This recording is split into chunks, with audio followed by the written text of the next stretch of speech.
Hey everybody, welcome to Myopia Movies. This week we are covering Looney Tunes Back in Action in honor to celebrate Space Jam. In our previous back catalog we did Space Jam years ago. So if you want to listen to that, I'm re-releasing it this week as well, so stay tuned for that. In the meantime, we want to thank all of you for listening and subscribing. If you want extra content, feel free to join our Patreon, patreon.com/myopia. In the meantime, if you want to hear me riff this movie, we did it on Cineprov, patreon.com/Cineprov. Thanks for all you do, guys. Thanks for sharing us. I don't know if you follow our Facebook group, but this week we were in the top 200 podcasts, and that's all thanks to you. So if you're interested, or you have someone else who likes movie and TV and film podcasts, please send this to them, because we appreciate when you do that. Thanks, guys. Welcome to Myopia Movies. This week, in honor of Space Jam coming out, and by the way, if you want to, I have released again our third episode on Space Jam, the original. We're doing Looney Tunes Back in Action, a movie which should never have been, although Brendan Fraser. I'm Nick Hoffman, host of Myopia Defend Your Childhood, or Myopia Movies, or whatever we're calling it this week. And riff on Cineprov, and on panel we have... Jeanette. Hello, this is Daniel, a frequent contributor to Popdos, and I don't really have a joke for this. We'll get to why later. So this week we are riffing on, God help us, Looney Tunes Back in Action. Directed by Gremlins director Joe Dante. Yeah, and Joe Dante has a... I don't know. I mean, maybe this is me. We'll get to the end, but he definitely understands how to deal with CG in a way better than the previous Space Jam movie. Well, Joe Dante was a huge fan of Looney Tunes. You can Clearly, tell. Yeah. And I don't know why I said was. He is still with us as of this recording, but he was apparently pissed off with how Space Jam portrayed the characters. So he wanted to make this movie, and after Space Jam, the Looney Tunes were popular again, so he pitched it, he made it, and then everything just went wrong. I mean, you gotta give Space Jam some credit. At the time, besides Who Framed Roger Rabbit, if I'm not mistaken, a lot of this type of animation was there, yeah. And there was a whole lot of development issues with Space Jam, like the people who did the animation was like, oh no, the fuck, we can't do this. I'll say this about Space Jam. It made the Looney Tunes sympathetic. It made me care about them. This, it's just like, okay, Daffy gets fired. Why should I care? Well, and Space Jam was the first thing they had done in decades because, well, in the 80s and 90s, if I recall, what they would do is repackage old comics under a, mantle. Like, there was Quackbusters. There was Daffy Duck's, There was Fantasy Island, with Speedy Gonzales is what's his name, the assistant, right? Instead of Tattoo. Oh yeah, instead of Tattoo, Speedy Gonzales. Yeah, and then the whole idea was that they would play old shorts. Sure. So Space Jam was the first new thing in forever, and it was the first new thing, if I recall, after Mel Blanc died. And so, literally a decade later, because I think that's 93 and this is 2003. Space Jam was 96. So this is 7 years later. The last thing he did, well, he was alive. That makes no sense. But the last thing he did was Roger Rabbit. That whole scene with him and Mickey Mouse. Which is the 80s? It was 88, 89, I think. Yes, it is. Besides, actually, they mentioned this in Looney Tunes Back in Action, but until Who Framed Roger Rabbit, that was the first time that, I guess, studios crossed like that. Yeah, and that required Spielberg to be the producer and pull them together. And Who Framed Roger Rabbit is great. It's an all-timer. I love that movie. Well, I mean, before Space Jam, there have been a couple TV specials that had Bugs Bunny and in it. One of them was that anti-drug thing with Bugs Bunny and the Teenage Mutant Ninja Turtles. And Oh, dude, that is a stay tuned. If we ever do like cartoon TV shows again, I read Nathan Rabin's article on it, and no, I never want to see that. You tell the people who were coked up doing drugs, making this animation, wanted kids not to do drugs? exactly. Apparently, true story about that. It was apparently distributed on VHS in McDonald's, and the VHS included an intro with the then President George H.W. Bush and his wife Barbara. Yeah, and it was one of those like, and again, I'm old enough to remember this, but like Back to the Future, there was a handful of movies you could get directly from. Yes. Yeah. Okay, I have to ask this question. I know what a VHS is, but what is VHS stand for? Video home something. All right, I'll look it up. Studio? Maybe. Stent? System. Stent? Stereo. Stereo. I am looking this up for the sake of Nora here. Okay, it came out in 1976. Really? That? Yeah, but then watch old commercials. It was like $700 back then, so it's like $2,000 today to get a VHS player. Plus VCRs looked like pianos back then, so if you wanted to press play, it was like darn. Yep. It was like a chunk. It was. It stood for a video home system. Yeah, there you go. There we go.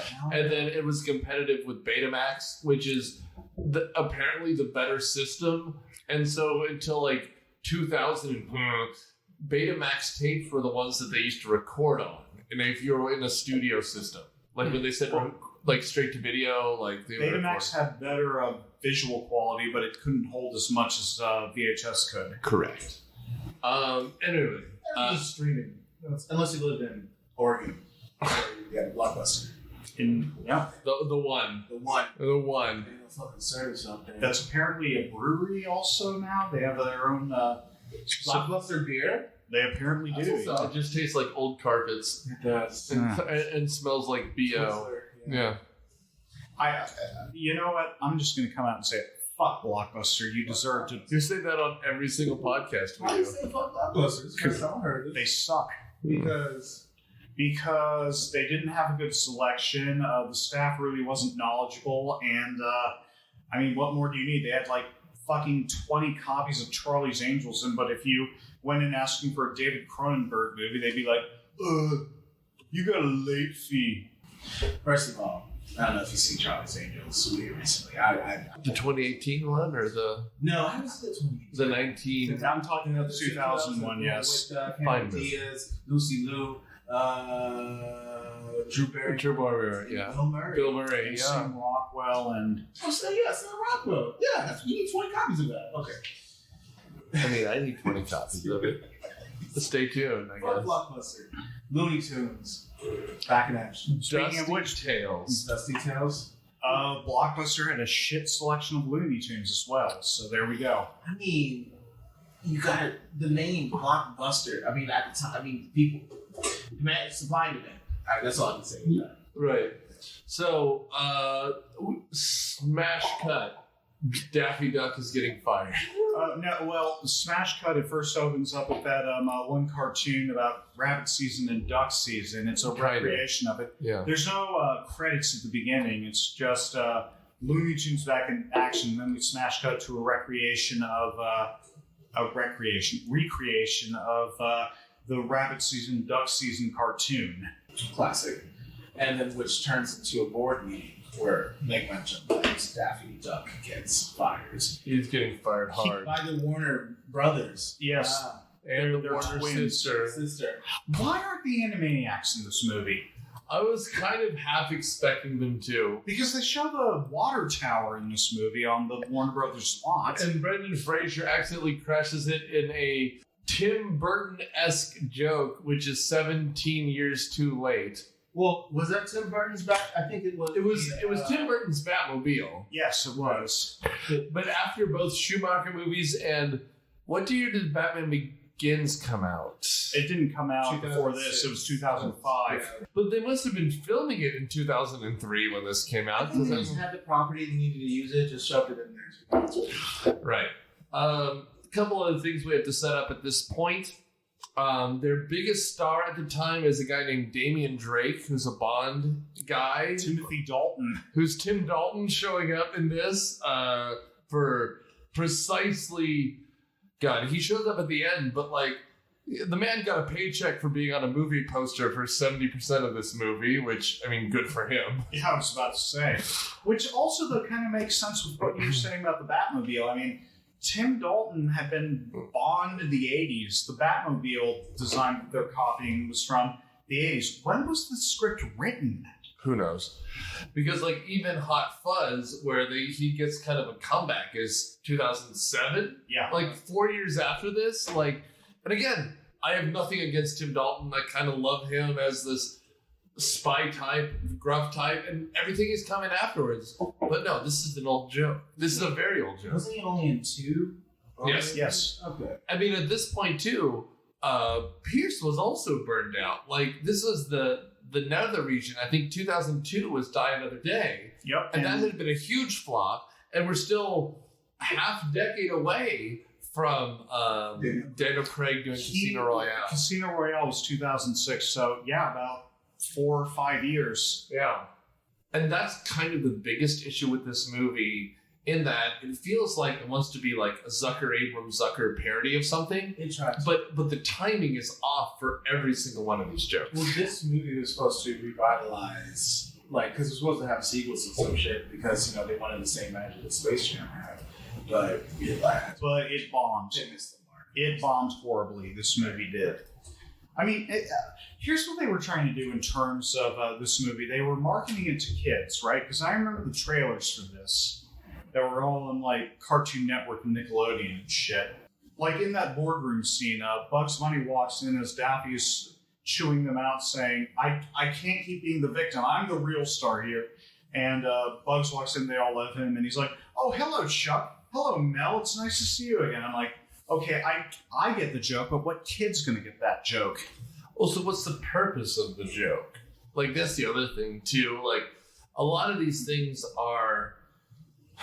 What's the point of Lethal Weapon babies? I mean, the last Lethal Weapon movie had come out in, like, 98. We need to have a lethal weapon for kids. But that's why this movie stinks of 1,000 years old. Yeah. Yeah. I will also say this movie looks good because it's shot by Dean Cundy again. I don't know how he gets roped into such nonsense. Who's he? Dean Cundy's been in 1,000 things, but he's a cinematographer for, like, Back to the Future, Who Framed Roger Rabbit. He's been working since the 70s, and he's incredible. The original Halloween movie. The guy who shot this movie is the guy who shot the original Halloween. And The Thing. And Halloween 3, and Back to the Future. Oh, God. And 2 and 3. Also Jurassic Park, and previous episodes, The Flintstones and Casper, and Apollo 13. Dean Cundy. Like, that's why the movie looks good. It just, there's no point to it. I mean, we talked about the opening boardroom scene already, and Daffy gets fired by the Warner Brothers, and then we meet Brendan Fraser, who's a wannabe stunt man, but he's working as a security guard in the Which is funny because he does all his stunts. Next to Dick Miller, by the way, who, if you're a Joe Dante fan, you recognize him. He was the neighbor in Gremlins. He was. The guy who was convinced that they were destroying, and he only buys American vehicles. He was in all of Joe Dante's movies up until I think he died a couple years ago. Yes, 2016, I think. Something like that. I mean, unfortunately, he's no longer with us, which is a shame because he's one of the best funny parts of this movie. Well, and Brendan Fraser here has the line that he's a stuntman. He's auditioning for another movie at this point and causes a, like, I don't know, Porky Pig-esque mess where a real human and the Wrestler character from the Bugs Bunny cartoons is the co-auditioner. And he walks out and it is a little bit later, but he has a line to Jenna Elfman, Dharma from Dharma and Greg. Look, man, I was on screen in The Mummy more than Brendan Fraser was, which gave me a legitimate laugh. That's funny. There are a few legitimate laughs in this movie. One of them is that, and then Brendan Fraser's like, "No, I do my own stunts." But another one was Shaggy chewing out Matthew Lillard in the cafeteria. You played me too much like a stoner. Oh, Yeah. the line is, which is good. I'll do better next time. You better do better next time, or I'm gonna hunt you down, man. Zoinks! You gotta play me more like a real human being. He is better in Scoob. Lillard. Let Lillard do it. Lillard is great. Also, Roger Corman is in this movie. He is. Well, I mean, I wasn't about to say for some reasons because that's how Joe Dante got his start, but he is the director. Jenna Elfman tasks Brendan Fraser with kicking Daffy out of the studio. Right. And Daffy decides he just wants to run all around. And in doing so, it's kind of like a Blazing Saddles, Pee-wee's Big Adventure thing where they go through some film sets, one of which is filming the new Batman movie, and Roger Corman's apparently directing it. You think it could have been like a spoof, or just like, hey, this is coming up next, or whatever? No, it was definitely a callback to Blazing Saddles. Also better than Schumacher's second Batman movie. That's true. And his first one, let's be honest. What did Schumacher direct besides Batman? Oh, boy. Lost Boys. He did Lost Boys. Do you remember that movie adaptation of Phantom of the Opera? Little Gerard Butler? Yeah. He did that. Oh, okay, that was What was the one where people were doctors were killing themselves and being resurrected? I think you just made that up. No. It's a crazy movie. He also did this one movie called Phone Booth with Colin Farrell in it. Oh, that's a good one. Damn. He also directed the pilot for that Game of Thrones, House of Cards Netflix show. With Yes, he did. Yeah, I mean, I like him as a director. R.I.P. He passed away. And by the way, the movie I was talking about was called Flatliners. Flatliners is where med students have near-death experience by nearly killing themselves, and the other doctors resurrect themselves. Yes. The only other thing I can think of that he did that was good was Falling Down. Falling Down is fine. 8mm I like. Physically Falling Down. Oh, okay. Yeah, the Michael Douglas movie where he's just this crazy, crazy white person who wants to just shoot everyone who's ever inconvenienced him. Yeah, Nick Cage, Jane Gandolfini, and Joaquin Phoenix in 8mm. He directed that one too. I don't know. Joel Schumacher has a very cartoony style, like over the top, and you either like it or you don't, but I think he's fine with it. Going back before that, he's the guy who directed St. Elmo's Fire. He was. He didn't direct this, though, which is good, because I can only imagine how Bugs Bunny with nipples would have looked.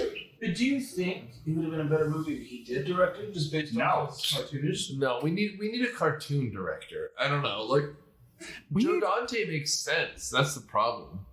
Yeah, but this is the best he could come up with. Some sort of a dumb spy plot. I wonder if it's not that Bugs Bunny and such are too tied down by their characters, and Warner Brothers wouldn't let him do anything more crazy.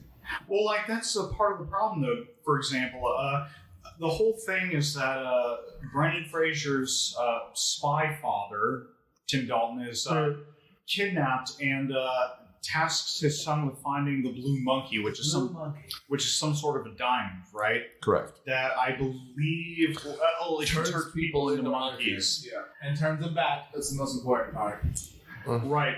Capuchin monkeys, by the way, not monkeys that could actually do manual labor, which is what apparently the main plan was. Oh, yeah, that's true. Yeah, he wanted. So Acme? Yes, Acme is the antagonist of this, which is led by Steve Martin. Which henchman is Goldberg, the wrestler from WWF? E. Then F, then E. Then the Pandas. Yeah. Well, I mean, the whole thing is them trying to find this diamond, and when Brendan Fraser gets home and Daffy had snuck along and broke into his house, they find that projector with him beating up people, him being Tim Dalton. I mean, it's like, okay, get to Vegas, and we can slow down just a sec.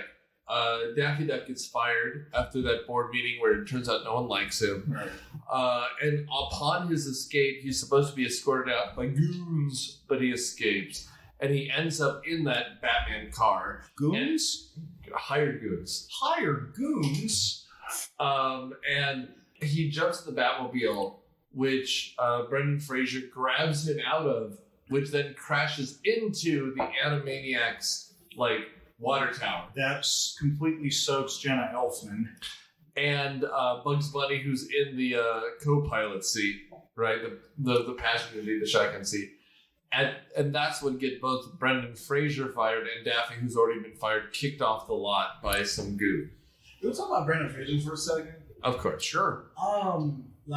He's had some shit happen to him, actual real. Yes, he Yes, did. he did. Absolutely did. Yeah. Because I watched Doom Patrol, which is a show that's on HBO Max. Oh, he's Robot Man, He's right? Robot Man, and so it's just his voice. But I think sometimes he might actually physically hide.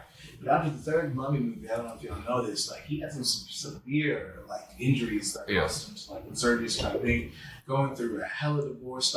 Seeing him shriveled and cut, and this is kind of good to see him. He's good now because he's doing stuff now. I heard he was sexually assaulted at one point. During the Hollywood scandals and shit, where producers and stuff, the whole Harvey Weinstein, he was one of the male people along with Terry Crews who went forward, but I think Hollywood kind of blacklisted for him.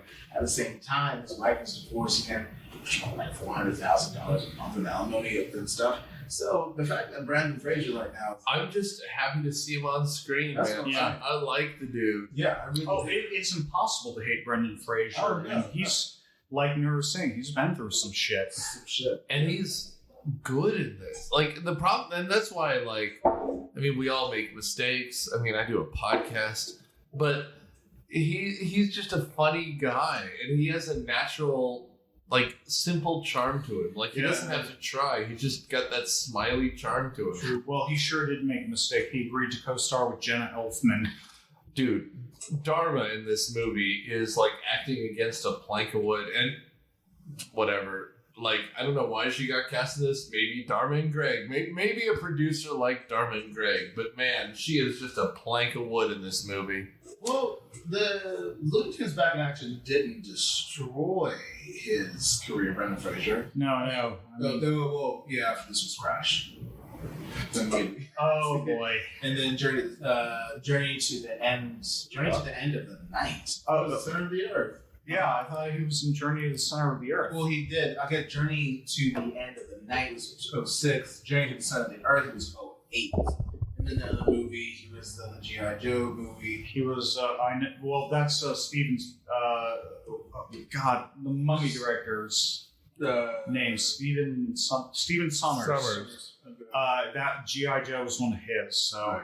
Oh, and then there was Furry Vengeance, which I guess kind of That would have derailed him. Yeah. Anyway, though, here's one of the weird things about this movie. Do the Looney Tunes know each other? Do they have a history with each other? Were they all co-stars once, and now they're drifting apart? The reason I bring that up is because when Brendan Fraser and Daffy get to Vegas, they apparently are going to Yosemite Sam's casino.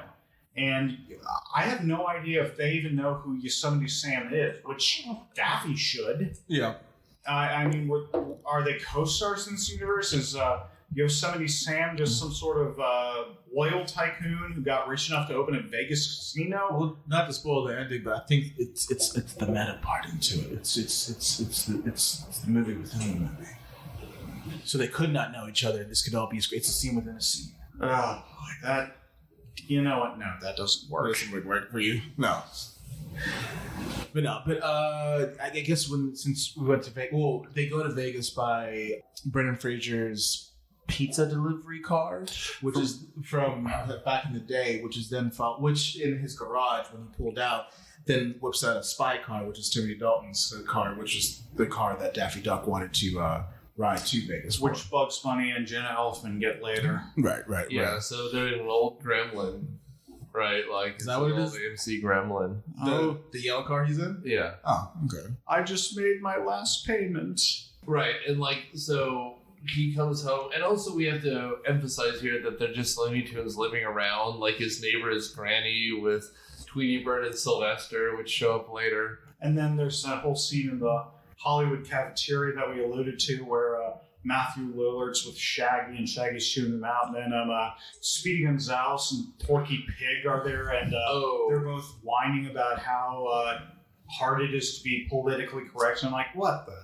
What are you doing? And Porky Pig goes, I had to lose the stutter, and then people said I stopped being funny because of, like, it was not PC. And Speedy Gonzales says, you're telling me. And then they cut. Was that a thing with Porky the Pig? Being people with speech impediments? I mean, maybe, but Speedy Gonzales doesn't appear in Space Jam for a reason. Oh, yeah. Even though my understanding is Speedy Gonzales is quite popular in South America. I mean, it's possible. I'm guessing there's a reason he didn't appear in Space Jam. And him and Pepe Le Pew, thank you. No, Pepe Le Pew was in... He's not going to be in the next one. He's not going to be the next one, but he was in the first one. Like, briefly in the first one. For one joke where he farts in everyone's face and then kisses the ball into the goal, into the hoop. Yep, he scored a point. He was in the game. He was. Contributed. He was. He helped the Monstars in their defeat. And the only joke we have so far from the new one, without us seeing it so far, stay tuned, is Granny has alcoholism. She's taking a this is the one gag. She has a martini at halftime. That might be the most offensive thing, the most boundary-pushing thing this new Space Jam movie is. Well, I mean, as we've been told from incels, they took away Lola Bunny's tits, so who else knows what's coming? Which, by the way, I know we're not getting into that, but, like, weird. Some weird people into Lola Bunny like that. It's weird. I mean, like, I've seen people dress up for Halloween costumes, but people are fucking pissed when... It was a weird turn for a kid's movie. Yeah. Well, speaking of weird turns for a kids' movie, the Acme Corporation exists in this movie. Just like in Last Action Hero. Right, and Steve Martin apparently runs it, and he's apparently Inspector Clouseau's gay child. With the bowl cut. Yeah. Horrible bowl cut. Capri pants. Mm-hmm. Oh, and this is one amusing joke. That woman that he hits on, like Mary, the secretary, that's Mary Warnoff, which is great. She's an indie film actress who was in all of Paul Bartel's movies, Eating Raoul. Sure. One of the board members of Acme, Ron Perlman. Yes, Ron Perlman. And the bald doctor from Deep Space Nine. Robert Picardo? Yes. There we go. Although, this is what reveals this movie to be what it is, quite honestly, is if you're in a movie and you ever refer to the protagonist as the good guys, you're in a shit movie, which is exactly what Steve Martin does here. It's so on the nose. It's rough. The movie has very little, how do I put this, depth to it. It's funny because the whole thing about Looney Tunes, at least to me, is that they're making fun of Disney and like they're kind of a parody, kind of the darker, more adult version of cartoons. And this movie feels very safe. It's weird. Yeah. Well, because none of the humor's contemporary. I mean, like never once does Bugs Bunny mock a W. Among other things, like it also could make fun of the more recent cartoon violence. Like this is 2003. They could have had a South Park bit. Right? Because South Park at that point was almost a decade old too. Like True. Oh, I would have loved to see Bugs Bunny and Eric Cartman like talking to each other. Or I mean, just that would have been terrible. Or have Elmer Fudd with a hood up like he's Kenny or something. Oh yeah.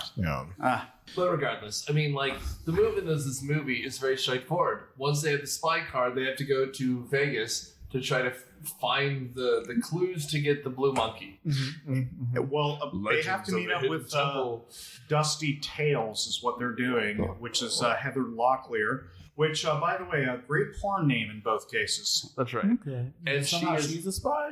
Yes, apparently. She is some sort of connection agent to Tim Dalton, who has been captured at this point by Acme president Steve Martin, right? And so they go to this weird casino to try to, for Brendan Fraser to kind of hook up. And Yosemite Sam has been reached out to by Acme to try to capture them. It's Yosemite Sam's casino, so his face is like all over the place. Right. Plus, apparently, like the shows are all country music themed, and Foghorn Leghorn is both the MC and one of the blackjack dealers. Yep, Right. yep. And then I think that was, if I remember, that's a very sexual dance number that she did for a kids movie, by the way. Yeah. Yeah, when I first saw it, I thought it was Britney Spears because I just watched the Britney. I also thought it was doc. Jenna Elfman for half a second because they don't establish anyone in this movie. No, No, they don't. I'm with Nora. I thought that was Britney I thought Spears. it was Britney Spears for a second, yeah. And then she did her little dance number. They go back. She reveals herself and gives her a Queen of Diamonds card. Yeah, it's Queen of Diamonds card with a realistic face on it.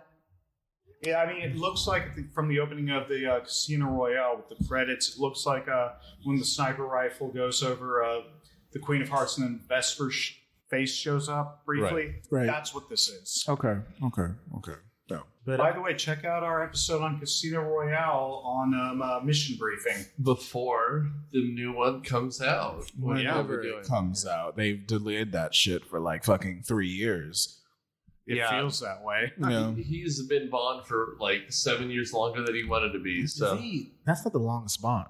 he is now the longest lasting Bond. He doesn't have the most movies, but he's been Bond for the longest. I got you. I don't think you want to do. The man feels like he's broken. Like No. after every single one for the last 3 at least, he's been like, I'm done. Like it's too hard on everything because it's a very physical role, which I get. He's getting old. He is old. Well, and then that's the thing about like the old Roger Moore movies where he kind of does a kung fu chop and then takes a nap for 3 hours. I can Like, see that. In terms of this movie, I mean, it's a spy movie, so they meet up with Dusty Tales, and then she puts on the Emma Peel Right. one-piece leather outfit, right. because why not? And then we get a car chase after that between Elfman and Frasier and Yosemite Sam. Hold up, you're forgetting whose car they used. Right. It was Kyle Petty's, right? Jeff Gordon. Jeff Gordon. Big old 24. All right, there you Which go. was There big. in his like fire jacket. Right, he's like suited up. I'm commandeering this here vehicle. And then somehow within the chase within the Vegas Strip, the spy car turns into a spy jet. Well, it's because they're about to get captured, and then Daffy goes, "Mother," and so the spy car is like, "Taking you to Mother," and Which Up is it just goes. something. Yeah. another Avengers reference. But hey, And then we end up with, it's not Judy Greer, but I thought it was Judy Greer for a long time. Oh my God. Cusack. What's her name? Jenna? Joan Joan Cusack. Cusack shows Yeah. up in this weird getup, like, and yeah, she's supposed to be Q or Mother from the Avengers. Like But Robert Downey Jr. Before we get to that, the flying car crashes in the middle of the desert. And first, what we get is a scene where they think they're going to die of thirst, but then a Walmart supercenter just happens to be in the middle of the desert. Capitalism. Yeah, Which what's is- that spoofing, though? They never say anything about I think it. that's just product placement. It is, but they want it to be a Wayne's World-esque joke, and there's no joke. No. There's no punchline. Walmart just shows up. Thinking Yeah. it was Mirage. Oh, also, Acme's got a whole bunch of operatives that are trying to stop Daffy and Bugs. And in the desert, they call upon their one operative, whom I'm sure you're going to recognize. It's some sort of coyote, a wily coyote, if you will. Dude, and his bad guy performance is, I guess, fine, but it just keeps coming back over and over. It should be one joke. They also forgot Wile E. Coyote can talk. He can. Although the signs are fine. I think the signs are fine for the joke. It needs to happen once, and he keeps coming back, and it's a lot.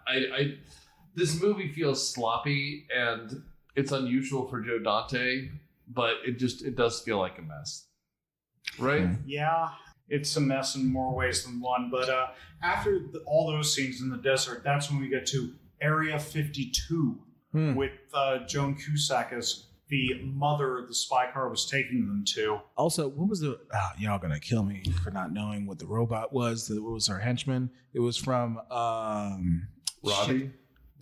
From Lost in Space. Yeah, Robbie the Robot. Robbie the Robot. All right. I think that was kind of cool and nostalgic. That was a funny joke. Yeah, just walking around with some just gizmo and gadgets. I will say though, I wish they had done more with that. If only like they're Warner Brothers. There's a lot of nonsense stuff you could call up being Warner Brothers. It's Area 52, and they do bring up a bunch of nonsense shit to the forefront during this scene. There's the Marvin the Martian is in one tube. The robot monster from Robot Monster. That's the ape with the diving helmet on. Right. That the fiend without a face. The disembodied brain that's like scooching around by its spinal cord. And then So these were all actual movie. Old monster movies from like the 40s and 50s. The one I realized was the robot. And then this is where we get the fucking Daleks, because they need to be in this movie for some and they reason. had in the 80s made the Doctor Who movie.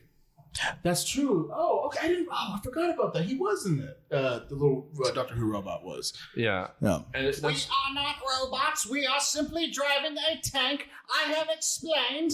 And that's the good, like, That's the thing. That's it's fine. Bugs Bunny. Who did Bugs Bunny put popcorn into, and he made popcorn? So it's the I one don't of the know. aliens with a It's the helmet. one with the gray face that I don't know what that one is. JDR still, I like you. It's any number of 1,000 movies from the 50s. Marvin the Martian also escapes at this point to set up future shit. Also, one of the monsters from This Island Earth is in the tubes. The one with the big bug eyes and the big brain. But good lord, they go to try and escape from this big security breach, I guess, where Joan Cusack is kicking everyone else out, and so Frasier and Elfman manage to escape. Unfortunately, they were not conquested for the Dalek Empire. And then, we get a scene with Steve Martin chewing out Wile E. Coyote. in a very lovable way, because he tells them to live. I guess okay. I can see where I felt like they didn't cut any of Steve Martin's like dialogue or scenes, whatever, because usually things are. But so I think they just wanted more and more of him because I guess he was the only over the top person. So and he's Steve Martin. I think at this point you don't cut him. No, right? no. It's probably in his contract somewhere. I should clarify, these are kind of happening simultaneously. So we cut back to the Acme boardroom, and then we cut back to Area 52, where Peter Graves explains what the blue monkey is on film to Frasier and Elfman, and then we cut back to Steve Martin chewing out Wile E. Coyote, and then reaching out to Marvin the Martian, and then we cut back to Area 52, and it's this whole movie thing. all over the place, ain't it? Goes here and there. Yeah, I mean, good lord. I know I told Nick this story before we recorded. I'll say it again with the whole thing about the Daleks. When this was before the Doctor Who revival came out, Right. and initially they wanted to include them because they're the main villains. OG monsters, yeah. Right. But the estate of the guy who created them said, no, we're not going to include you in the revival. We don't want to work with you. Okay. We don't want to work with you. And the reason being is, well, because you used our character in Looney Tunes Back in Action, and that destroyed our brand. Really? Yes. Huh. They eventually made a deal where it all worked out, but at first they said no. They were quite mad about Daleks being in this movie. I mean, it's so weird though. Like, first of all, stick it up your ass. Like, the Daleks are stupid, and they matter in Doctor Who because it fits into a certain world. But outside that world, it's very cartoony. Like, I'm fine with the Daleks here. We are not stupid. We are the superior species. Yeah, but that works in a sci-fi fantasy movie. Like, if they had showed up in Galaxy Quest or something, like, you'd buy it because it's just as silly. Now, you buy that they're scary because if David Tennant tells you they're scary, you believe they're scary because he can emote. But in a comedy movie, I mean, come on, man, they're stupid. I'm sorry. You're not wrong. And especially these Daleks, which do not look like the more modern Daleks. where they're painted like a pastel color. And they're very round and they look like traffic cones, which I'm sure is what they were in the 60s. They were just traffic cones with shit stuck to them. It is the glorious color of the Dalek Empire. You shall surrender. Yeah, this most terrifying color, baby blue, or whatever they were painted in this movie. Yeah, it's no, that is what they looked like. I need to watch old Doctor Who. No, you don't. You're fine starting with Chris Eccleston. Yeah, kind of. Yeah. Kind of. I mean, it starts in 1964, where they don't know what color It or literally humor is. premiered the same day Kennedy was killed. Oh, that's a good premiere. Coincidence? I can't be right. That's right. I was the Dalek on the grassy knoll. I was the second gunman. I was there with the babushka lady. It's good. God, where does this movie go after the desert scene? Well, after the First of desert all, scene, Abraham Zapruder was a Cyberman. yeah, exactly. They escape Area 52 and then they go to Paris to see the Mona Lisa at the Louvre because apparently that The Queen card. playing card was some sort of clue about where the Blue Monkey was located. Did I fall asleep in this scene? It happens for half a second. It takes them 9 hours to get here, and then they're there for 10 minutes. Oh, that's it. Oh, because it's like, how are we going to get to Paris? And they're like, they literally Which dropped. there's a whole bunch of scenes where Elmer Fudd's chasing them through paintings that aren't in the fucking Louvre. No. At the time? No, For the ever. book? Ever? Okay. Well, and I will say, too, if this was a old school Looney Tune bit, it's very funny. It just doesn't belong in a movie. It feels like they were stretching to make it feature length. You know what? Frankly, at this point, Bugs and Daffy don't matter to this movie. They're just kind of there. And Bugs especially, who's not in 2/3 of this movie. Right. This is the Daffy movie, which is fine, but why? Like, none of this movie equals why. Well, I mean, the playing card has some sort of lens on the Right. that they have to peel off the back, and then they hold it up to the Mona Lisa, and apparently it has a. And I have no idea how Da Vinci knew where the Blue Monkey was, but apparently there's a secret map to Africa in the Mona Lisa. Yeah, Hudson Hawk nonsense for about 10 minutes. the Declaration of Independence. I was about to say, very Nicolas Cage vibes to this movie at the end. It is. 100%. I don't know, man. This movie just goes on and on. Like, they end up in the Legends of the Hidden Temple for a bit, and this is where everyone lines back up, including gunman assassin types, and God, this movie's exhausting. This dragon. Well, there's this whole thing where apparently someone tries to take a picture of the map, but Daffy thinks it's a picture of him, so he's like jumping up in front of the camera, so he ruins the picture for Acme. Yeah, no, I mean, like, after the Mona Lisa scene, Bugs Bunny ends up in a pointillism picture, and a picture that's never been in the Louvre. It's in Chicago. It's Sunday afternoon at Le Grand Jet. That's right. And Elmer Fudd disintegrates because he's made out of points. Whatever. And then Elfman is kidnapped and taken to the Eiffel Tower, and Bashful Buzzard is there somehow. Oh, I definitely fell asleep during this part. I thought it was for a quick second. Oh no, I don't want you to fall asleep. No. And then once in Africa, Granny, Sylvester, and Tweety show back up and escort them to a jungle temple. Before that, thought it was them. Before that, Acme decides to reveal another agent who's the Tasmanian Devil, and he eats Ron Perlman. He does. Like, board member. Seriously, we get a scene of Ron Perlman saying, "You know what? Fuck the Tasmanian Devil." The Tasmanian Devil eats all of his flesh, and then we cut back to his skeleton going, "I withdraw my objection." Fucking hell, that's apparently just the movie that we're dealing with Was this here. before? This is after. No, this is. When was Hellboy out? Before this. Hellboy was 2004, so the year The next after. year, this. Wow. Jeez. Okay, get that shot, man. Yeah. I mean, after this, like, Marvin the Martian is sent, and he tries to stop them at the Blue Monkey, and there's like, ugh. Nah, I think once they get the Blue Monkey, it turns out that Granny, Tweety, and Sylvester are actually Goldberg, Steve Martin's character, and the Tasmanian Devil. Well, during that whole reveal scene, Granny is Steve Martin, Tweety is the Tasmanian Devil, and then Martin tries to fool everyone by unzipping his disguise again and saying that he's Tim Dalton. And then he unzips his disguise again and he's Michael Jordan. Which, Have a second. I think, which is a cut. I don't think they really got Mike to actually do this. Oh, no. I think It was reused footage from Space Jam. because at the time he had unreattired and he was playing for the Washington Wizards. But he's like Nick said, I think earlier when we talked, he probably still got a shit ton of money just for his likeness in this movie. Probably. Yeah.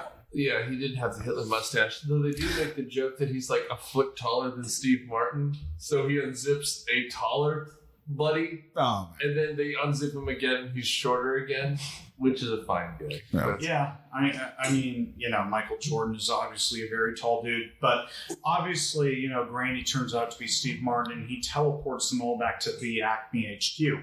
With the blue monkey. Yep. but they fucked up. Okay, the one part that I did laugh about this whole movie is when they fucked up the teleportation, where they all have different body parts from each other. He's like, I thought we fixed that, and just presses the button again, and they all revert to normal. That's right. Yeah. It's funny. And then we go into the classic henchman tying Timothy Dalton to the railroads and scene, which I guess is that a classic Looney Tunes thing where they tie it to the railroad, or is that more? Well, it's a spoof of like early silent movies with the damsel in distress. It's also very Hanna-Barbera. Yeah. Well, what do they do right? There's another part of this, which is apparently Acme wants to put Blue Monkey in some satellite and beam its power all across the earth. So Turning people into monkeys so they can make the Acme products, and then turn them back to humans so they can buy the Acme products. So anyway, the way this works is that at this point, Bugs and Daffy go into space to try and stop the Blue Monkey from being launched, whereas Frasier and Elfman stay at Acme HQ and I guess try and save Dalton. And since we're back in space, Marv the Martian shows back up, and we have frankly, this bit is the most Looney Tunes-ish bit to me, because you have two vaguely heroish characters fighting a villain in a Looney Tunes cartoon fight. Oh yeah, Bugs and Marvin the Martian fight, and Bugs has a lightsaber for some reason. Lightsaber carrot. Yes. Yeah, but I mean, like, had you been there at the time, that's a very Warner Brothers Looney Tune bit. Like, it's very silly, it's over the top, it's kind of aged badly now, especially since 2003 was the third new George Lucas movie. No, it was a year after Attack of the Clones. Right. Well, I mean, Revenge of the Sith came out around like 2006, if I'm not 05. Yeah. but still, like, so Star Wars was back in the zeitgeist, I'll take it, right? Right. So that's what you got, Anyway, you can guess how this ends. The satellite doesn't work. Martin is turned into a monkey by the Blue Monkey, and Dalton proceeds to put handcuffs on said monkey. Little monkey handcuffs. Yeah, little monkey handcuffs. He just had handy on him. And, I mean, that's basically it's not quite the end. This is the meta shit I was telling you about earlier. Go ahead and do it then. So, I guess, Bugs Bunny, okay, at this point, I kind of forgot Daffy was fired from Warner Brothers. Right. And, Bugs was trying to, like, yo, come on, man, they love you. They said they're your favorite duck, blah, blah, blah, blah, blah.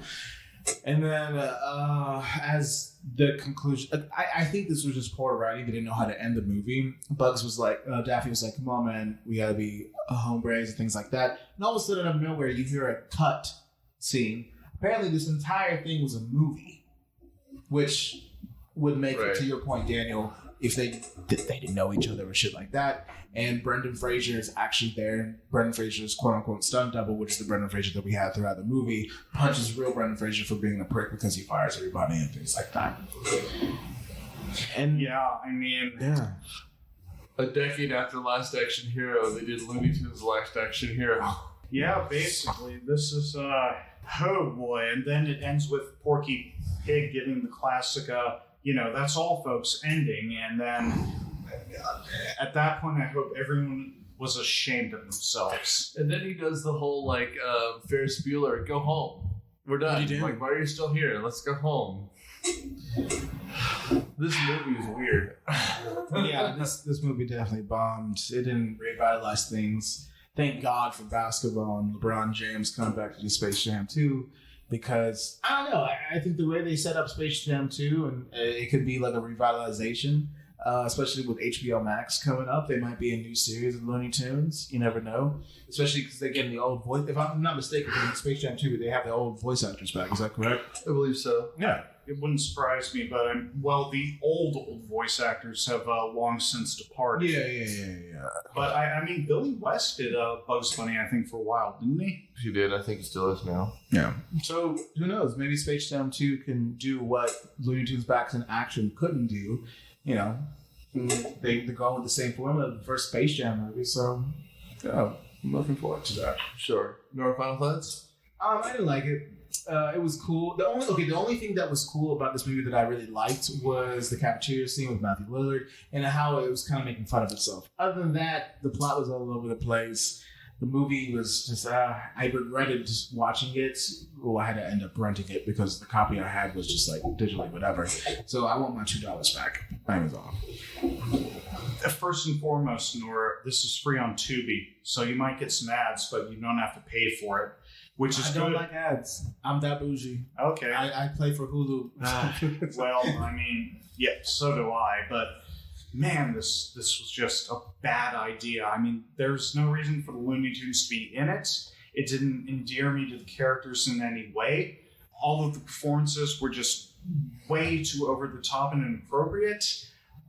There were too many characters. I mean, nothing about this movie was right.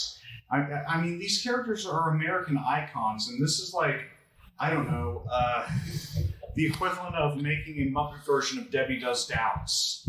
You know, this is like the first time me and you really agreed on a movie. Usually I'm gonna like the movie, but we're just like, fuck this movie. So yeah, this movie done great for both of us. I mean, I felt this movie was sloppy. I thought it had jokes that I really liked. I don't think it's worth rewatching. Unfortunately, I think I have more nostalgia for Space Jam, but Space Jam also has a more followable plot.